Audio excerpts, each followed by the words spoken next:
revolutionary music, and it's like, hold on, let's step back real quick. We heard that live. Yo, when you hear something live, the relationship to the music is different. Yo, I mean, when the Blockley, man. Yeah. R.I.P. to the Blockley. Yeah. But hearing that live, I mean, that was well worth it. Cause we almost didn't even make the show. Yeah. Right. You know, it was like we pretty much went there last minute. But I remember when I first heard this album literally, like, you know, like on the song Propaganda at the end, you know, 30 years ago I would have been Panther. That shit had me wanting to say, okay, I need to be on the front line. I need, you know, it had me very militant at that time, especially me growing up as a black man and going through some of the self-hatred issues, you know, subliminally, indirectly, that I didn't realize, you know.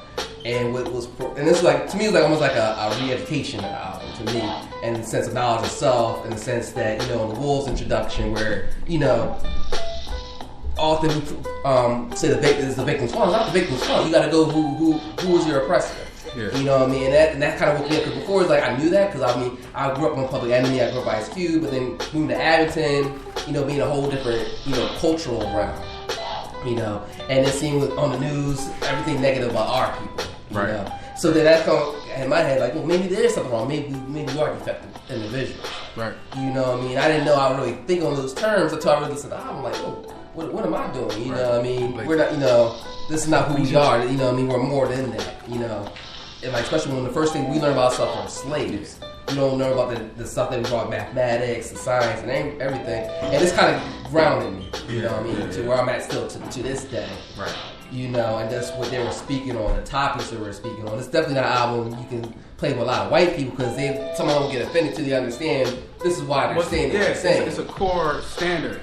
Exactly. Where it comes from, it's not just saying hatred. Hatred, exactly. But you know, the cracker this, cracker that. That's, you know, there's so many surface level. You gotta understand why they're saying it, and saying more so with the systematic racism. Right. On you know, especially with they schools. You know, one of the standout cuts to me. They schools was crazy. Yeah, you know, man. I mean? Come on, man. Still relatable today. Exactly. I mean, to me, that was Abington all over again. You know what I mean? I'm looking at history books like, you ain't teaching me this. You teaching my people savages.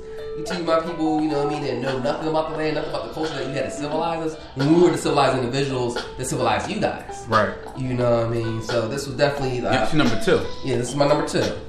You know what I mean? It was almost my number 1, but... We climbing high on the chart right now. DJ Bullet. For me, I gotta go back to Philly, Speak the Truth, Beanie Siegel.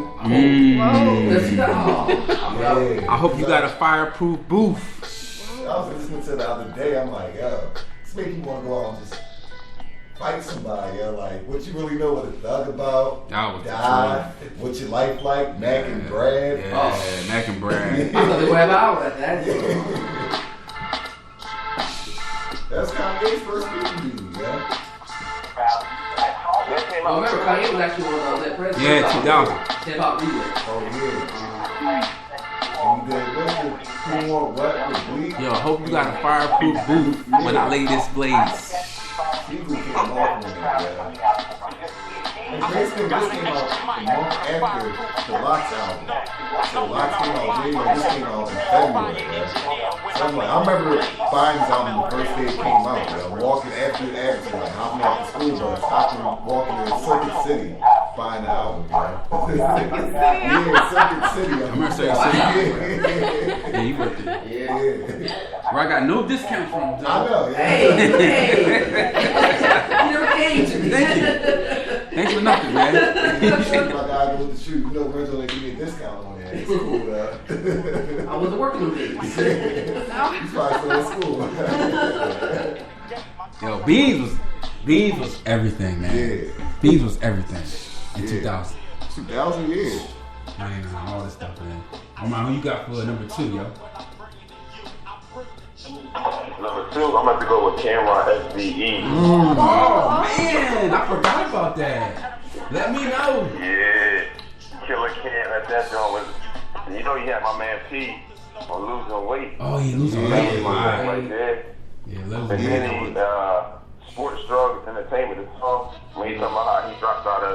Yo, he had the Monday Night Football joint, yo. Yeah, that was... Why they let a thug go on campus? All I did was rob his mug on campus. Yeah, Sports, Drugs, Entertainment. Nice on campus. Yo, this is the illest intro to any song. That is. Let me know.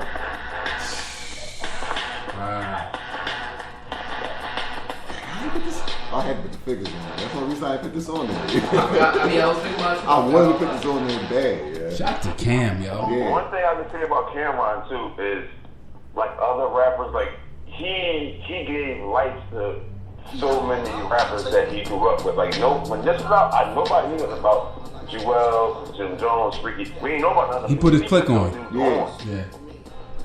He definitely did. And they went and got their own career, off of him. No doubt.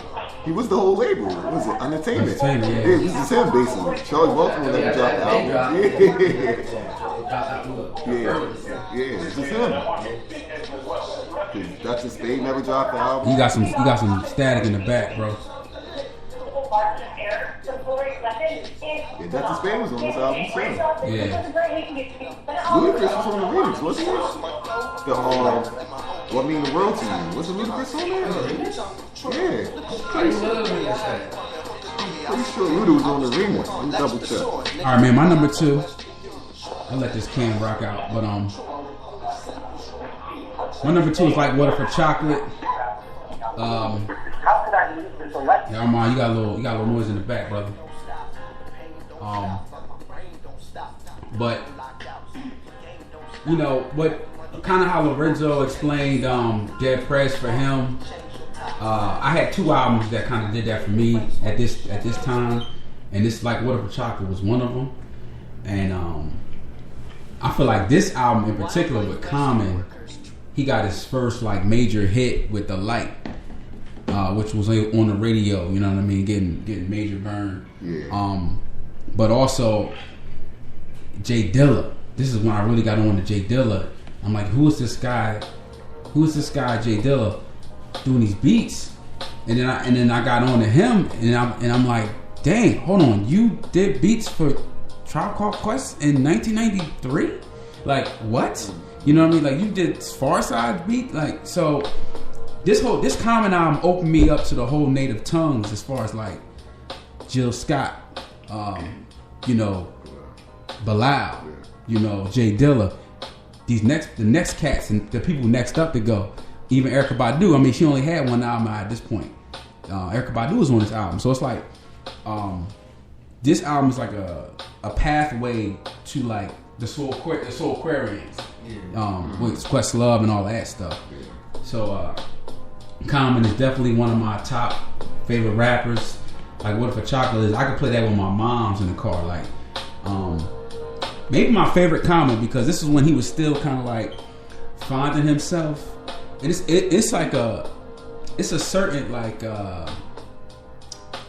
a certain specialness when someone is finding themselves, because they still have the rawness of their past darkness. You know what I'm saying? Like Common was still like he had a line. He said, I stopped eating meat, lost weight, but I still rap husky. You know what I mean? So it's like he had that edge, but he was like defining his life at the same time. You know, he was a vegan. He was like learning about black culture, re-educating himself. But he's still that same Chicago kid, with the nappy hair, can't afford certain things. You know what I'm saying? So this album's incredible, man. I encourage anybody to go check it out. It still plays well to this day, from front to back. And in the title, bro, like Water for Chocolate. You know what I mean? Enough said. Yeah. You know what I mean? Well, that was based on a book too. Right. Yeah, it's a novel. Yeah, a novel. Yeah. Yeah, it's a Spanish movie too. It's a movie too, but I didn't know that. I didn't know that. Common Sense. It's a really upsetting movie, but it's very good. Yeah. Really, really sad. Well, but a normality and like Water for Chocolate is like, if you could drink water, chocolate flows. You know what I mean? And the oppressed sense we have with the dark color of chocolate, versus like, white supremacy or, whatever what we think is white or white is right. You know what I mean? But Common, like, he was able to like address that issue without even talking about that issue though. Like not like what Dead Prez was like, yo, we Pan-Africanism, this is what it is. Yeah. Common never really said anything to that notion, but they was talking about the same thing. Yeah. Same thing. You know what I mean? So like my white girl Abby take a bump this, and it's not offensive to her family. Yeah. You know what I'm saying? Because Common he's putting the groove underneath the message. True. You know what I'm saying? But in reality, him and Dead Prez, they talking about the same thing. Yeah, they are. But Common is softer Liberation. about it. Yeah, so Liberation. Common is softer about it, and he, I guess because he was on radio, he presents himself very differently. The whole holistic vegan lifestyle, he just has a very different presentation than Dead Prez. But yes, obviously they are talking about the same thing. Yeah, they're the same. Dead Prez is like Malcolm X, and Common's like Martin Luther King, basically. Yeah, that's a good way to say. That's a good way to put it. MLK, yeah.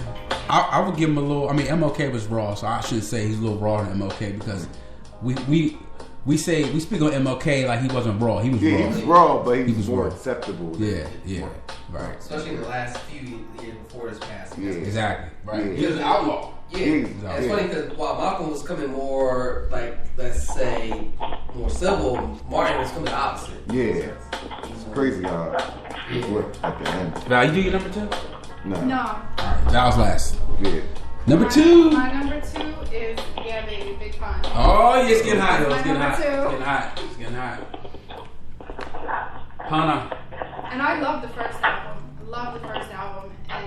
But I did notice kind of a progress to this album. They kind of integrated a little more R&B, whereas like on Capital Punishment they only had the one song. I thought they were kind of a little more humorous on this album. Like they were having more fun. And